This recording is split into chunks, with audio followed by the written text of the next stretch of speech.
Welcome in, everybody. Ready to dive in again. Always up for a deep dive.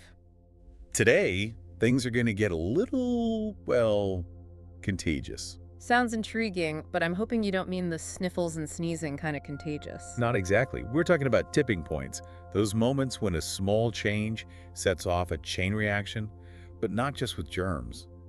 Think ideas, behaviors, even, wait for it, crime waves. Okay, now I'm really interested. It's like that butterfly effect everyone talks about. 1 minute, it's just a butterfly. The next, bam, hurricane on the other side of the world. Exactly. And to kick things off, let's go back to 1990s Los Angeles. Bank robberies were off the charts, almost like a virus. It's funny you say virus because it really did spread like one. Each gang seemed to catch the bug, upping the ante each time. And it all started with, who is it again, the Yankee Bandit? Right, the Yankee Bandit. He kept things simple, a note, some cash, and he was gone. But then things escalated when the West Hills gang hit the scene. Oh yeah, they were anything but low-key. Understatement of the year. These guys bragged to the press about their almost $500,000 heist. Talk about bold. And that's where things really tipped, right? Suddenly, it wasn't just about the money, it was about the notoriety, the most celebrity status. Exactly. Bank robbery became like the get-rich-quick scheme, and guys like Casper and Sea-Dog, they knew how to play that game. It was like they created a whole bank robbery franchise, recruiting teenagers, getaway cars, the works. The FBI was swamped dealing with robberies every single day. So what's the takeaway here? Besides, don't rob banks. It shows how powerful imitation can be. People see others doing something, even something wrong, and think, hey, I can do that too. It's almost like the more you see it, the more normal it seems, even if it's totally messed up. And that, my friend, is scary. Makes you wonder what other tipping points are happening right under our noses here. But let's move from the streets of LA to, well, the doctor's office. It might not sound as exciting, but trust me, when it comes to healthcare, those tipping points, they can be life or death. And no one knew more about this than a doctor named John Winberg. He stumbled upon this thing called small area variation, and, well, it's wild. Small area variation. Okay, before we go any further, break that down for me. Basically, where you live can determine the kind of treatment you get. We're talking about things like hysterectomies, appendectomies, the works. Hold on. You're saying it's not about finding a good doctor, it's about their zip code. It's a big part of it. Winberg found that even when you factor in things like, the patients themselves, insurance, all that, the rates of these procedures were all over the map in different towns. Okay, so if it's not the patients, it's not the doctors, what is it? That's the million-dollar question, right? Winberg's research, it all pointed to these, unwritten rules, the way doctors in a certain area just do things because, well, that's how they've always been done. So like medical microcosms, each with their own playbook. Kind of unsettling when you think about it. Makes you wonder, are we really getting the best care, or are we just getting, the standard care for where we live? It's a bit of a mind bender, isn't it? And it makes you think, are there other fields where this happens?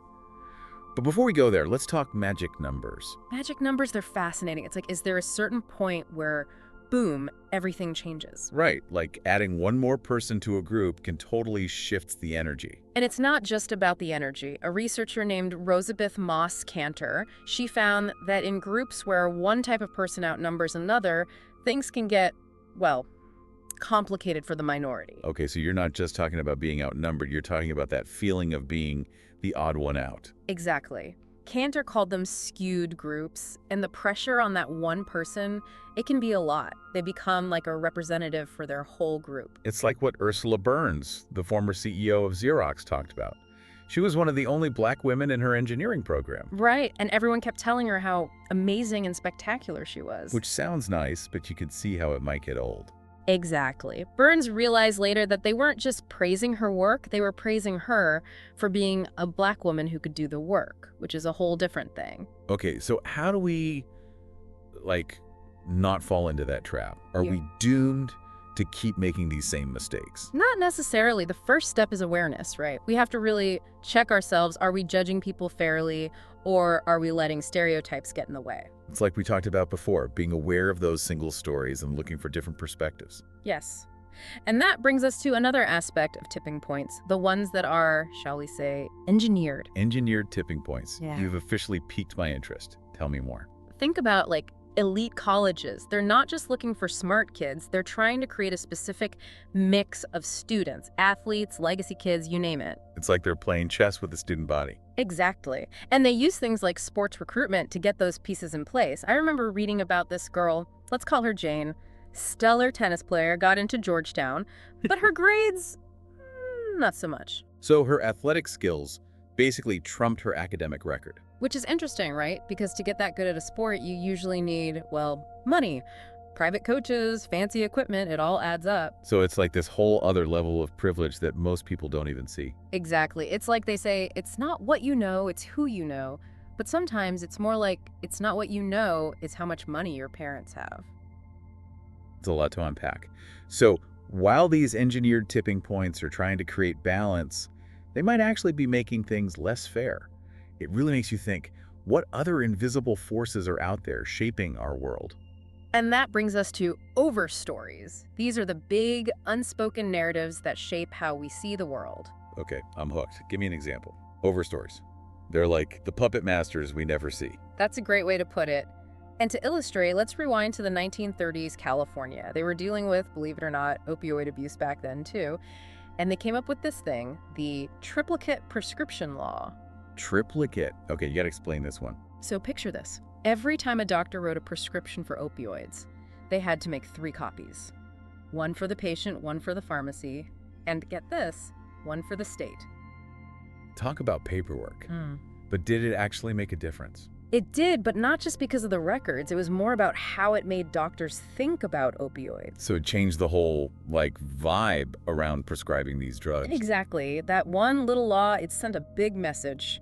Opioids, they're serious business. And what about the states that didn't do this whole triplicate thing? Well, that's the thing about Overstories. They can have a ripple effect. States that took a harder line on opioid prescriptions, often following California's lead, they've generally seen fewer overdose deaths. It's wild how a little piece of paper can have that much power. It's not just the paper, right? It's the idea behind it. It's like we believe something and then we start to see it in the world around us. Okay, so if our beliefs can shape something as big as the opioid crisis, what else are they shaping? Oh, everything. The media, the stories we tell each other, even the policies we support.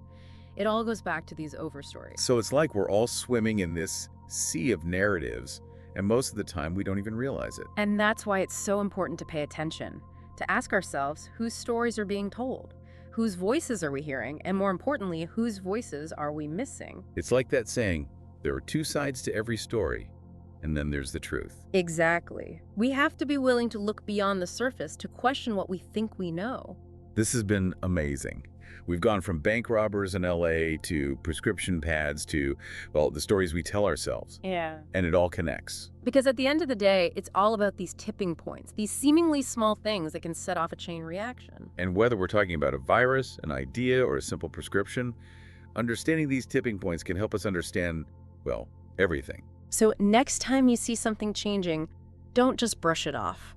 Ask yourself, could this be a tipping point? You never know, you might be witnessing the start of something big. Until next time, keep your eyes peeled and keep asking those questions.